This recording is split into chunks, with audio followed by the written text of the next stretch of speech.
और कब्र में मुनकर नकीर आएंगे तो नोटों की गड्डी नहीं दे पाओगे, खाली हाथ दुनिया से जाओगे। कयामत के दिन अल्लाह ताला जिन बंदों का नाम अमाल बाएं हाथ में देगा, जो फेल हो जाएंगे, जो नाकाम हो जाएंगे, कुरान कहता है जब बाएं हाथ में नाम अमाल मिलेगा तो क्या कहेंगे, वह अम्मा मन ऊतिया किताबहू बिशिमालिही, जिसका नाम अमाल बाएं हाथ में दिया जाएगा वो कहेगा या लैतनी लम ऊत किताबिया व लम अद्री मा हिसाबिया, ऐ काश मेरी किताब मुझको न दी गई होती, काश मैं अपना हिसाबो किताब न जानता। या लैतहा कानतिल काजिया, ऐ काश दुनिया में जो मौत आई थी उसी मौत पर मेरा काम तमाम हो गया होता। मा अगना अन्नी मालिया, मेरा माल मेरे किसी काम नहीं आया। कयामत के दिन आपका माल आपके कोई काम नहीं आएगा। अबू लहब का माल उसके कोई काम नहीं आया। वमा कसब, और उसकी कमाई उसके कोई काम नहीं। कमाई से क्या मुराद है? उलमा ने लिखा कमाई से मुराद बेटे हैं, उसके बेटे भी उसके कोई काम नहीं आए। 3 बेटे थे उसके, एक का नाम उतबा, एक का नाम उतैबा, एक का नाम मुअत्तब। उतबा, उतैबा, मुअत्तब 3 बेटे थे अबू लहब के। और उनमें से 2 बेटे अल्लाह के नबी के दामाद थे, रिश्ता तय हुआ था, शादी हुई थी, अभी रुखसती नहीं हुई थी। अल्लाह के नबी की मजली बेटी रुकैया और मजली से छोटी उम्मे कुलसूम, इन दोनों लड़कियों का निकाह तय हुआ था अबू लहब के 2 बेटों से, उतबा से, उतैबा से। मगर जब कुरान की ये सूरत उतर गई तब्बत यदा अबी लहब, अबू लहब ने अपने बेटों से कहा तलाक दे दो। तलाक दे दिया उन दोनों ने, अभी रुखसती नहीं हुई थी, तलाक हो गई। अब बाद में जो उतबा था वो तो ईमान ले आया, वो सहाबी हो गए उतबा। और जो उतैबा था वो नबी का दुश्मन था, अपने बाप का साथ देता था। एक मर्तबा उसने अल्लाह के नबी के मुंह पर आके थूक दिया। अल्लाह के नबी ने बद्दुआ की, ऐ अल्लाह तो अपने कुत्तों में से कोई कुत्ता इसके ऊपर मुसल्लत कर दे। नबी ने बद्दुआ की, अल्लाहुम्मा सल्लित अलैहि कल्बम मिन किलाबिक, ऐ अल्लाह तू अबू लहब के इस बेटे के ऊपर अपने कुत्तों में से कोई कुत्ता मुसल्लत कर दे। अबू लहब का ये बेटा उतैबा मुल्क के शाम जा रहा था अपने दोस्तों के साथ। रास्ते में एक बहुत खतरनाक किस्म का शेर आ गया जिसने इसके ऊपर हमला किया। इसके दोस्तों की आंखों के सामने उस शेर ने इसको चीर फाड़ के मार दिया, खत्म कर दिया। इसके दोस्तों की हिम्मत भी नहीं हुई कि अपने दोस्त को जाके बचा सके। नबी की बद्दुआ का यह असर था, अल्लाह ताला ने शेर को भेजा और शेर चीर फाड़ के उसको खा गया, खत्म कर दिया। तो 2 बेटे इसके ईमान लाए थे, उतबा और मुअत्तब, और उतैबा ईमान नहीं लाया था। और अबू लहब मरा कैसे था? उसको चर्म रोग हो गया था, एक बहुत खतरनाक बीमारी होती थी स्किन की, पूरे बदन में फोड़े निकल जाते थे, उसको आदसा बोलते थे। उसको आदसा की बीमारी हो गई। और जैसे कोरोना में हमने देखा कि बाप को कोरोना हुआ है और बेटे अपने बाप की लाश को छूने को तैयार नहीं। हमारे बनारस में गंगा घाट पे गैर मुस्लिम आते थे, अपने बाप की लाश छोड़ के चले जाते थे। कितने मुसलमानों ने उन गैर मुस्लिमों की आग को जाकर के चिता दी और उसको जलाया।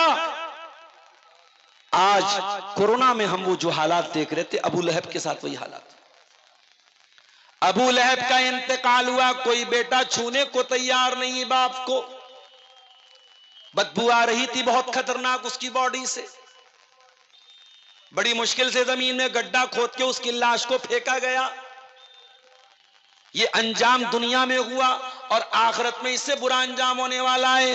तब्बत यदा अबी लहब व तब, अबू लहब के दोनों हाथ टूट गए, अबू लहब बर्बाद हो गया।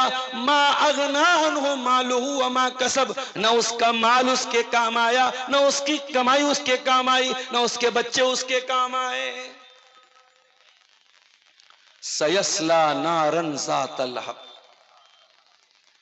और ये अबू लहब अन करीब ये जहन्नम में जाएगा। जहन्नम की आग में जाएगा ज़ात लहब, जो भड़कने वाली है। अच्छा, आग का तो काम ही है भड़कना। अभी आप लोगों ने न्यूज देखी सऊदी अरब की, हैदराबाद के कुछ जायरीन एक बस में जा रहे थे, शायद मक्का से मदीना जा रहे थे वो, और बस जाकर के एक ऐसी गाड़ी से जाकर के टकरा गई जिसमें डीजल भरा हुआ था, और ऑन द स्पॉट बस के सारे मुसाफिरीन का इंतकाल हो गया। सब जल के मर गए, क्योंकि डीजल था सामने वाली। जब गाड़ी लड़ी है, डीजल जो है खतरनाक होता है, आग लगी, सब जल के मर गए। जब गाड़ी लड़ी है, ड्राइवर कूदा था, और ड्राइवर के से सटा हुआ ड्राइवर के बगल में एक लड़का जिसका नाम सलमान था, ड्राइवर ने उससे भी कहा तुम भी कूद जाओ, वो भी कूद गया, सिर्फ वही एक लड़का बचा, बाकी सब लोग मर गए उस हादसे में। और उम्रा पर जाने के पहले उसी सफर में हैदराबाद की एक पूरी फैमिली, जिसमें 20 लोग थे, उन लोगों ने एयरपोर्ट पर पूरे परिवार के साथ फोटो लिया था। आज सोशल मीडिया पर वो फोटो वायरल हो रहा है। जाने के पहले फोटो लिया था, उसमें छोटे छोटे बच्चे भी थे, औरतें भी थीं, बूढ़े भी थे, जवान भी थे, 20-25 लोग थे पूरे परिवार के। पूरा खानदान जल के मर गया। क्या भरोसा है जिंदगानी का, आदमी बुलबुला है पानी का। एक हादसा होता है, इंसान दुनिया से चला जाता है, सिर्फ उसकी यादें रह जाती हैं, उसकी फोटो रह जाते हैं। उसका फेसबुक अकाउंट है, आज कोई चलाने वाला नहीं। उसका बैंक अकाउंट है, आज उसको कोई और इस्तेमाल कर रहा है, उसकी चीजों को कोई और इस्तेमाल कर रहा है। यही हकीकत है मेरे प्यारे साथियों। दुनिया सयस्ला नारन ज़ाता लहब, दुनिया की आग तो जलती है और जलने के बाद बुझ जाती है। लेकिन है मेरे बंदो, एक आग ऐसी भी है जो कभी बुझने वाली नहीं है, कभी ठंडी होने वाली नहीं है। सयस्ला नारन ज़ाता लहब, अबू लहब उसी आग में जाएगा जो हमेशा भड़कती रहेगी, जो कभी बुझेगी नहीं, कभी खत्म नहीं होगी। दिल्ली में कार में विस्फोट हुआ, सीएनजी की कार थी। अभी हमारी सुरक्षा एजेंसियां तहकीक कर रही कि विस्फोट कैसे हुआ। हकीकत अल्लाह बेहतर जानता है। लेकिन आप गौर कीजिए, जब आग लगती है दुनिया में और कोई जलता है, एक बार जलता है, एक बार उसकी चमड़ी जलती है, उसके बाद या तो वो मर जाता है या बच जाता है। जलने की तकलीफ एक बार होती है, मगर जहन्नम की आग दुनिया की आग से ज्यादा खतरनाक होगी। वो सीएनजी की आग नहीं होगी, वो डीजल की आग नहीं होगी। फरमाया या अय्युहल्लज़ीना आमनू कू अनफुसकुम व अहलीकुम नारा, ए ईमान वालो, बचाओ अपने आप को और अपने घर वालों को उस आग से जिसका ईंधन इंसान और पत्थर होंगे, जो सीएनजी से नहीं जलेगी, जो डीजल से नहीं जलेगी, जो एलपीजी से नहीं जलेगी, जो पेट्रोल से नहीं जलेगी, जो इंसानों से जलेगी, जो पत्थरों से जलेगी। दुनिया में एक बार जलने की तकलीफ होगी, जहन्नम में बार बार जलाया जाएगा। कुल्लमा नज़िजत जुलूदुहुम बद्दलनाहुम जुलूदन गैरहा, ऐ जहन्नमियों, तुम्हारी चमड़ी एक बार जलेगी, हम दोबारा नई चमड़ी चढ़ा देंगे ताकि बार बार तुम्हें जलने की तकलीफ हो, जो तुमको जो जलने का जो दर्द होता है वो बार बार तुमको दिया जाए। ऐ जहन्नमियों, एक बार जलोगे तो तकलीफ होकर के खत्म हो जाएगी, बार बार जलाया जाएगा, बार बार तुमको तकलीफ दी जाएगी। ओ दुनिया वालों, हम दुनिया की आग से अपने आप को बचाते हैं। हमारे बदन में कहीं चिंगारी लग जाए, जरा सा आग से जल जाए, हम फौरन उस पर मलहम लगाते हैं, ऑइंटमेंट लगाते हैं, कोई ऐसी चीज लगाते हैं कि जलने का निशान न रहे, जलने की तकलीफ खत्म हो जाए। मेरे प्यारे भाइयों, तुम दुनिया की आग में, दुनिया के गर्म पानी का अगर एक बूंद तुम्हारे हाथ पे गिर जाए, तुम बर्दाश्त नहीं कर पाते हो। तुम जहन्नम का खौलता हुआ पानी और जहन्नम की आग कैसे बर्दाश्त करोगे मेरे प्यारे साथियों। इसीलिए अल्लाह कुरान में कहता है, इन जहन्नम कानत मिरसादा, ऐ मेरे बंदो, जहन्नम इंतजार कर रही है, जहन्नम घात लगा के बैठी है, अपने आप को जहन्नम की आग से बचा लो। दुनिया की आग से 70 गुना ज्यादा खतरनाक होगी जहन्नम की आग। सयस्ला नारन ज़ात लहब, अल्लाह कुरान में कह रहा है अबू लहब जहन्नम में जाएगा। अच्छा, यहां एक पॉइंट की बात बताऊं, यह सूरत कब नाजिल हुई? अबू लहब की जिंदगी में नाजिल हुई। अबू लहब अभी जिंदा है, मौजूद है, बाकी है, और कुरान की यह आयत उतर के क्या कह रही है? अबू लहब जहन्नम में जाएगा। इसका मतलब यह हुआ कि अल्लाह ताला मुहर लगा रहा है, अबू लहब ईमान नहीं लाएगा, उसका इंतकाल, उसकी मौत कुफ्र पर होगी। और दुनिया ने देखा अबू लहब ईमान नहीं लाया, ना तो ईमान लाया, न ईमान लाने का कभी ख्याल उसके दिल में पैदा हुआ। अबू लहब कभी ईमान नहीं लाया। इसका मतलब यह हुआ कि कुरान की आयत अल्लाह ताला के कलाम होने की दलील है। कुरान की आयत बता रही है कि कुरान अल्लाह का कलाम है। कुरान जो बात कह रहा है 100% सच्ची साबित हो रही है। कुरान ने कहा कि अबू लहब जहन्नम में जाएगा, तो वाकई में अबू लहब जहन्नम में जाएगा, क्योंकि अबू लहब ईमान नहीं लाया, कुफ्र के ऊपर उसका खात्मा हुआ। अच्छा, अबू लहब कौन था? नबी का चचा था। आज हमारे यहाँ बिरादरी पर बड़ा नाज होता है। आपके यहाँ तो एक ही बिरादरी है, शेरशाबादी है, सुरजापुरी है। हमारे यहाँ अंसारी हैं, शेख हैं, सिद्दीकी हैं, फलाने हैं, डकाने, बड़ी बिरादरी हमारे यूपी और जो है उधर उत्तर प्रदेश में चलती है। बिरादरी पर बड़ा नाज है। साहब हम तो सैयद हैं। सैयद कौन है? रसूल के खानदान के। शराब पियो, जिना करो, दाढ़ी मुंडाओ, औरतें बेहयाई करे, सैयद हैं हम तो रसूल के खानदान के। याद रखो मेरे प्यारे साथियों, ईमान नहीं लाया तो अबू लहब जो नबी का चचा था वो जहन्नम में गया।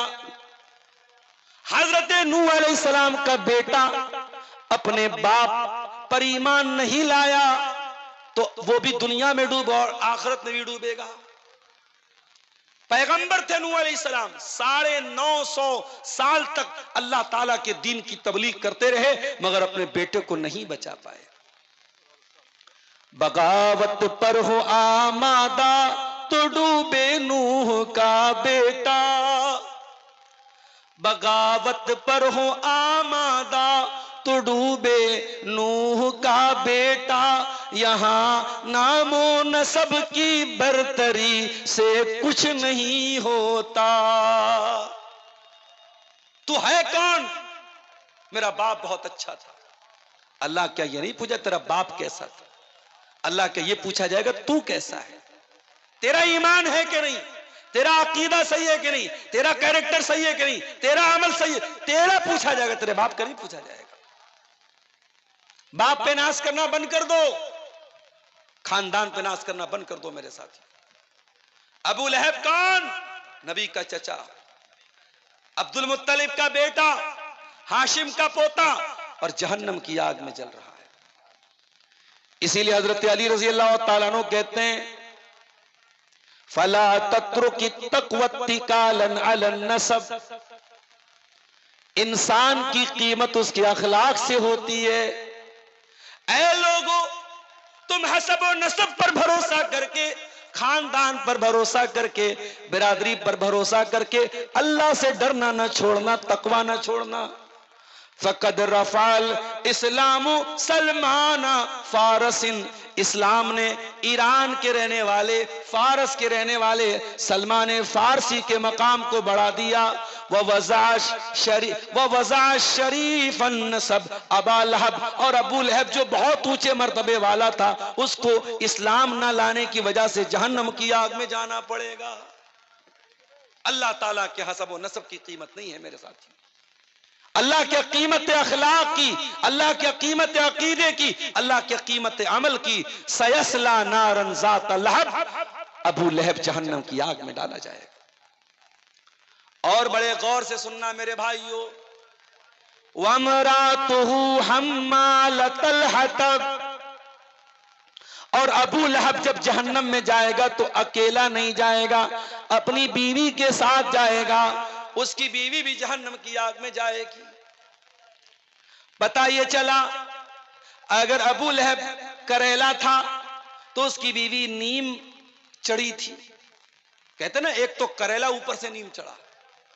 अगर शौहर बुरा है तो कभी कभी बीवी नेक होती है तो शौहर को सुधार देती है, मगर यहां एक तो करेला ऊपर से नीम चढ़ा था, शौहर भी गड़बड़, बीवी भी गड़बड़। इसलिए जब रिश्ता तय करने जाओ तो बहुत सोच समझ के रिश्ता तय करो। मेरी प्यारी माँ और बहनों, जब बहू देखने जाओ तो ये मत देखो कि खूबसूरत कितनी है, ये देखो दीनदार कितनी है। अल्लाह के प्यारे नबी फरमाते हैं, तुन कहल मरातु ले अरबईन ले मालिहा व ले हसबिहा व ले जमालिहा व ले दीनिहा। जब औरत का निकाह होता है, चार चीजें औरत के अंदर देखी जाती हैं। माल देखा जाता है, खूबसूरती देखी जाती है, दीनदारी देखी जाती है, खानदान देखा जाता है। आपने फरमाया फज़फर बिज़ातिद्दीन, तुम दीनदार को लेके आ जाओ, कामयाब हो जाओगे। आज क्यों घर बिगड़ रहे हैं? आज क्यों सास बहू का रिश्ता खराब हो रहा है? आज क्यों नंदी और भाभी आपस में लड़ रही हैं? आज क्यों देवरानी जेठानी के झगड़े चल रहे हैं? क्योंकि हमने पैसा तो देखा, हमने बिरादरी तो देखी, हमने लंबा चौड़ा जहेज तो देखा, हमने घर मकान तो देखा, मगर हमने दीनदारी नहीं देखी। घर में औरत लाओ तो दीनदारी देख के लाओ मेरे साथ। आजकल लव मैरिज का बड़ा मामला चल रहा है। लोग पूछते भी, मौलवी साहब लव मैरिज करना कैसा है? मैं साफ साफ जवाब देता हूं, इस्लाम में लव मैरिज का कोई तसव्वुर नहीं है। इस्लाम में लव मैरिज का कोई तसव्वुर नहीं, कोई कॉन्सेप्ट नहीं है। इस्लाम में लव आफ्टर मैरिज का कॉन्सेप्ट है। पहले प्यार करो फिर शादी करो। माफ करना, ये इस्लाम का कॉन्सेप्ट नहीं है। शादी करके मोहब्बत करो, ये इस्लाम का कॉन्सेप्ट है। और हां, अगर किसी को कोई लड़की खूबसूरत लग ही जाए तो इस्लाम ने तरीका बताया है। औरत इस्लाम की नजर में कोई नौकरानी नहीं है, नौकरानी से कोई भी मिल सकता है। औरत इस्लाम की नजर में महारानी है। नौकरानी से मिलने के लिए कोई प्रोटोकॉल नहीं है, नौकरानी से मिलने के लिए कोई इजाजत नहीं लेनी पड़ती, मगर महारानी से मिलने के लिए परमिशन लेना पड़ता है, इजाजत लेनी पड़ती है, टाइम लेना पड़ता है, अपॉइंटमेंट लेना पड़ता है। इस्लाम कहता है औरत तू महारानी है। अगर कोई लड़का तुझे हासिल करना चाहता है, तुझे बीवी बनाना चाहता है, तुझे लेकर के वो कोर्ट मैरिज नहीं कर सकता, तुझे लेकर के वो घर से भाग नहीं सकता। अगर भागेगा तो जिना माना जाएगा, कोर्ट मैरिज करेगा तो हराम माना जाएगा। ऐ औरत तू महारानी है और महारानी को पाने के लिए उसके पीए से मिलना पड़ता है। ऐ औरत अगर तुझसे किसी को शादी करना है तो तेरे बाप से मिलकर के रिश्ता भेजना पड़ेगा, तेरे भाई से मिलकर के रिश्ता भेजना पड़ेगा, प्रॉपर चैनल से आना पड़ेगा, बैक डोर से नहीं आना पड़ेगा। इसलिए अपनी बहनों को भी एक पैगाम देता हूं, अगर कोई लड़का आपसे मोहब्बत का इकरार कर रहा है, रात दिन मैसेज करके आई लव यू लिख रहा है, वीडियो कॉल पर आपसे मोहब्बत का इजहार कर रहा है, इंस्टाग्राम पर आपसे मोहब्बत का इजहार कर रहा है, मेरी बहनों तुम धोखे में ना आना, तुम उसके धोखे में ना आना। वो तुमसे जिना करके तुमको जहन्नम में लेके जाना चाहता है। अरे जो तुमसे सच्ची मोहब्बत करेगा वो जिना करके जहन्नम में लेके नहीं जाएगा, वो निकाह करके, वो सही तरीके से निकाह करके तुमको अपनी शरीके हयात बनाएगा, अपना लाइफ पार्टनर बनाएगा और तुमको जन्नत में लेके जाएगा। अब ये तुम सोच लो मेरी बहनों कि तुम्हें अपनी जिंदगी में साथी कैसा चाहिए, जन्नत में लेके जाने वाला हम सफर चाहिए या जहन्नम में लेके जाने वाला साथी चाहिए। अब तुम तय कर लो, तुम्हें क्या करना है।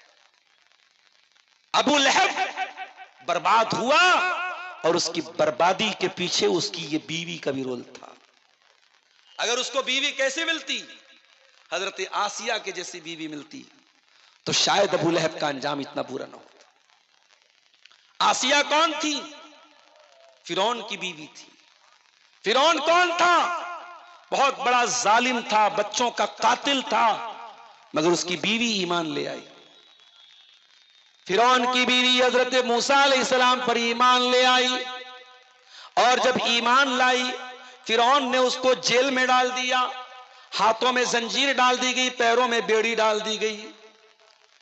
अल्लाह की ये बंदी अपने रब पर ईमान लाने की सजा में अपना महल छोड़कर, अपने तख्तो ताज को छोड़कर, अपनी आरामदेह गद्दी को छोड़ के आज कैद खाने में है, जेल खाने में है। उसके हाथों में जंजीरें डाली गई हैं, उसके पैरों में जंजीरें डाली गई हैं, पूरा बदन लहू लुहान है। और अल्लाह की वो बंदी फिरौन के जेल खाने से दुआ करती है, और उसकी दुआ को अल्लाह ताला कुरान में बयान करता है। ज़रबल्लाहु मसलन लिल्लज़ीना आमनु इम्रात फिरऔन। ऐ ईमान वालो, मैं तुम्हारे लिए मिसाल बयान कर रहा हूं, तुम्हारे लिए आइडियल बना रहा हूं, तुम्हारे लिए आदर्श बना रहा हूं फिरऔन की बीवी आसिया को। इज़ क़ालत रब्बि इब्नि ली इंदक बैतन फिल जन्ना। जब फिरौन की बीवी दुआ करती है, हजरत आसिया दुआ करती है, ऐ अल्लाह तू जन्नत में मुझे एक महल अता फरमा, व नज्जिनी मिन फिरऔन व अमली, और मुझे फिरौन से बचा ले, मुझे फिरौन के अमल से बचा ले, व नज्जिनी मिनल कौमि ज़ालिमीन, मुझे जालिमों से बचा ले। अल्लाह अकबर। तो अल्लाह ने दोनों एग्जाम्पल हमारे सामने पेश कर दिया। मेरी प्यारी माँ और बहनों, अल्लाह ने दोनों